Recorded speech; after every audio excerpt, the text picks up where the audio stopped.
lông cục ni vi vang mệt vạ yang tới buồn sáng nít này cầm mày một vẹn được ngào vừa đã rồi này lại vừa đã lu đó trình vẹn mà lại phải hình lên một quá ni gặp đi yang tới buồn sáng giờ nó rồi này là trình clam gặp đi từ cái buồn sáng tak bục có lại tiếp ta cấp cái mông cấp hiệp đại giờ nó lại này có kẹng rắc với lại phải hình cất lại tiếp lên đong lại phải hiền cái nắm núi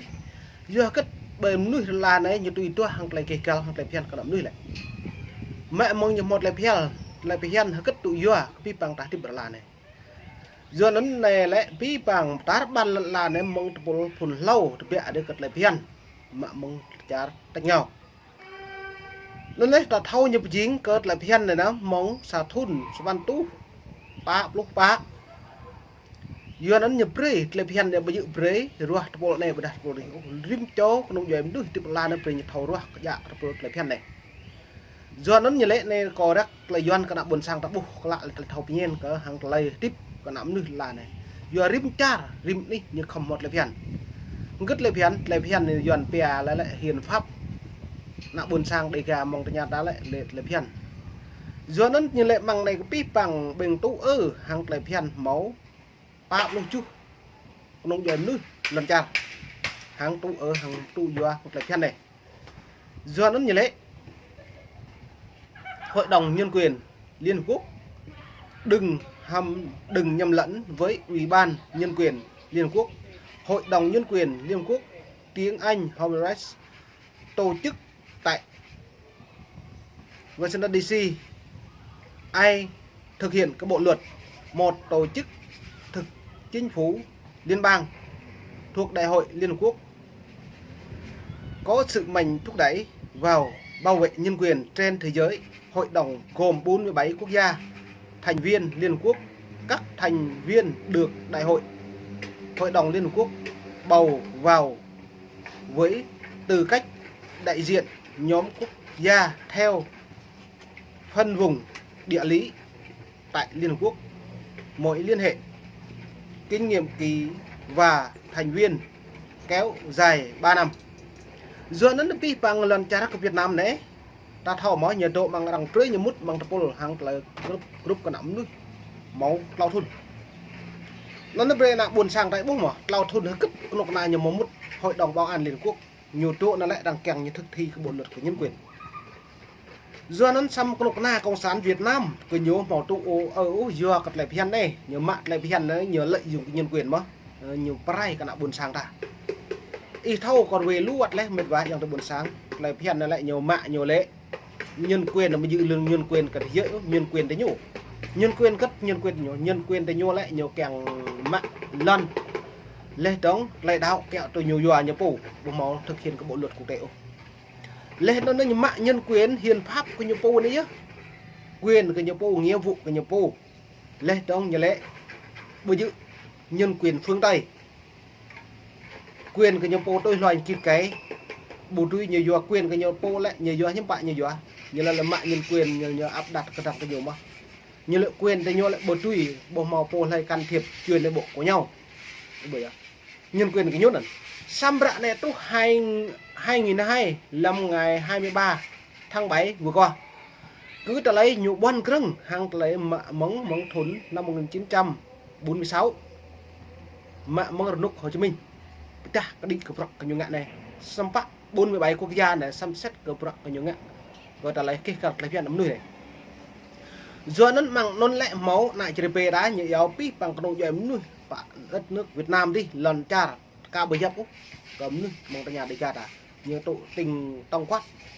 54 dân tộc mang non 54 dân tộc lần thứ tùm các nạn buồn sang một nhà đi cha đã nên Việt không Việt vàng nó nên thuộc như lệ là thuộc địa vị phóng vấn nhân quyền những người thực hiện vấn đề sự thật bối cảnh nhân quyền Liên Hợp Quốc. Trong đó Việt Nam đã trao đổi về vấn đề nhân quyền thực thể. Nó như lệ bố bề lần trả Việt Nam nhiều trao đổi nhưng mạng cắt lấy cái cao cắt lấy nhân quyền đấy như trao đổi hàng đẳng lại như lệ nhân quyền cái nhiều nhưng mà thấu nhân quyền là áp đặt cái vi phạm nhân quyền không phải như được này nhân quyền như được mong tuyên ngôn độc lập y thâu tuyên ngôn nhưng bạn tuyên ngôn độc lập nhiều thâu lại này những bốc lực này nhiều càng lợi dụng cái nhân quyền ấy chê dấu biết cái lời sốt sát lên được một trong hít cái lời kia cả trong lời phiền cái nằm nuôi nó nên này có càng rắc cái lời dọn đừng lễ trong lễ tổ chức này được ra đời ngày 15 tháng 3 năm 2006. Nghị quyết là ra đời 2016 này như lệ như thực thi cái bộ luật cái nhân quyền này như lệ là mong trả trách nghèo tú là phiền để nhú màu lệ này do nên là công cái Iraq có lắm lỡ năm liền tua thôn tua báu tua lục tua này lại hiếm bạn lại sau khi đại hội Hội đồng Bảo an Liên Hợp Quốc thông qua nghị quyết thành lập một tổ chức nhân quyền mới thay thế Ủy ban Nhân quyền về quyền con người đã thực hiện toàn quốc gia. Từ năm 2006 đến đây, đối với Việt Nam, Hà Nội, chính quyền Hà Nội đã thực hiện đã quyền gì, nghĩa vụ ra sao? Tuyên ngôn độc lập, tất cả mọi người sinh ra đều có tự do và bình đẳng, không ai tước lấy quyền ấy.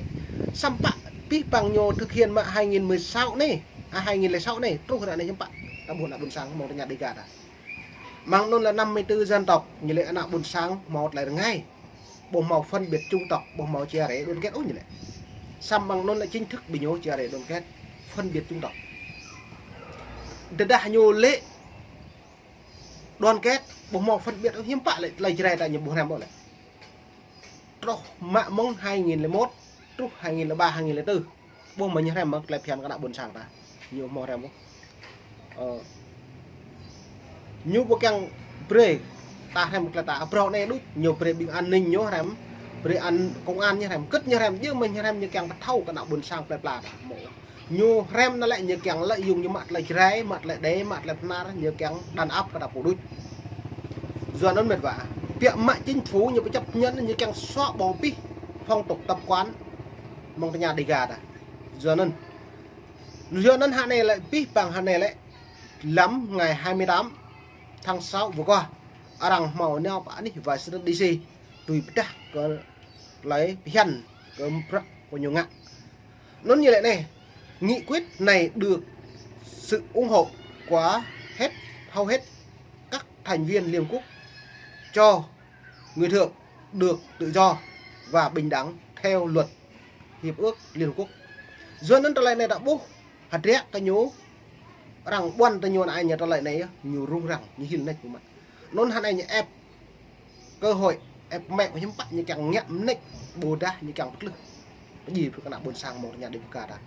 dưới nó có rắc với các lại bố mệt vãi yang được buồn hàng lắm lơ tua lốc tụt ban lần năm thôn tua bó lần năm mau bằng nôn lại nhiều giá tí bằng pro lay nào mà nó bằng nôn là lau đi ông Tô Lâm lâu nên như ca dạo prong nhiều neo nhiều kèng nuôi trình dầm nuôi nhiều giàu canh vệ đuôi nhiều phái đoàn đuôi xăm trúc đoạn này đấy nhiều thực thi các bộ luật là nhố chính tướng công an tỉnh toàn trong nước Việt Nam. Lễ đơn là ngày 19 tháng 6 năm 2006 Hội đồng Nhân quyền Liên Hợp Quốc đã họp phân đấu đầu tiên tại Thụy Sĩ Geneva với sự tham gia của 47 quốc gia thành viên đầu tiên và trên 100 quốc gia quan sát viên các nước đã thực hiện đầy đủ phải thông báo thường niên với quốc gia khác trong đó Hoa Kỳ. Nhiệm vụ của Hội đồng Nhân quyền của Liên Hợp Quốc phải thực hiện để có lợi cho con người. Nó ta lại buộc vi bằng rằng thắc mắc tới nhố. Nó đã bình ý mệt và ít lăng là ta lại thông tin báo chí ý bố mà. Dù họ cất nguyên sân phúc như là bước bồi Hội đồng Bảo an Liên Hợp Quốc nếu mạng tăng an thắng Tổng thống Donald Trump. Dù cất lại trả trách nhau buộc kẹo mạng tăng an Úc thắng cái nguyên sân phúc lại. Dù nó đã buộc nhiều mạng châu được riêng nhân nào nhiều cái nòng nhiều mạng như là bộ nhìn nhiều mạng gọi là ta là hiến pháp của Nhật Bản đấy nhé như pre như bia đỡ đạn của người dân xăm pi bằng pro nhưng mà thực hiện cái bộ luật nó mệt vả nó ta lại mày bread e buộc pi bằng pro hà này là như rung răng vật cái này chả bật cái bố vật pi bằng pro dẫn nước trên lại do nó mày bread e lăng buộc lại lên thằng cao đây này muốn nếp nắp mày chụp bread e buộc đã lo tưng hàng claim thứ cái đã buồn sàng ta mày này là rồi này có từ vẽ bằng nhau có đặc cả tôm nung chỉ lòng pi món là mệt vả còn lại đặc là bóc như do hội đồng bảo an liên quốc lâm ta lấy trang web UNHRC OW.vm có ta lấy mới đặt nương cái nào buồn sàng ta môn này có học đặc đi mệt va môn này mom nịt mom y mông bình luôn lên trong spray lu đi ga níu cái nào buồn sàng rồi buộc lại hình cặp nịt mông cặp hình lệ ni ta bạn ấy được bập lại